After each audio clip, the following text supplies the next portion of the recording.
Asa naman po ni? Walay ka lang kuan ako pagpila ko. Dong Elmo. Dong Elmo. Naa naman sad ka diri. Nagtago na po lagi ka diri.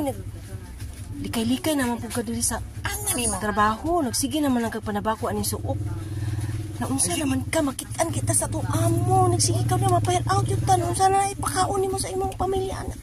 Ang hindi mo na lang pabubuhi kuyaw. Di pa kuyaw. Mahurbios papunta. Mahurbios papunta. Kalaki ni mo. Kasi mahurbios. Mas mahurbios ka kung ipahir out ka. Naunsa ka. Mas mahurbios ka. Akong kalabuhi. Di kalabuhi mang japo. Mas masamot yung kag makalabuhi kung wala kay trabaho dong. Nagsige na magkagtao. Pago ani suok. Wala man ka na nag-arrange. Dili na po ka. Dapat mag-arrange ka. Dili na po ka magsapa. Di ta magsaba. Kaya so lang akong kalabuhi. Unya, kung makitaan ka sa CCTV camera.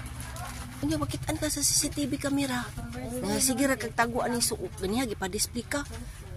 Ug wala ta ka nakitaan, wala ka nagsugod sa imong pag-display. Kaya sige kapag panustos, unya karon di ra pugad sa suok, nanustos sa pugka, bisag unsaan nimong tago, makitaan gyapon ka sa kamera. Ayaw lang pug ka pala kaangan eh. Matabang manaw na niyo. Anga bitaw uy, naanara ba si madam? Unsa magkanana si madam? Magbantay din ha. Trabaho jud ka kay pasok na si madam. Sige. Tempa. Pag-display din ha. Display din ka din na aron di ka makita. Unsa man ka? Pagtrabaho pa kay aron di ka fire out. Unsa man itawhana ni? Sige din. Wala na ko sa kong trabaho.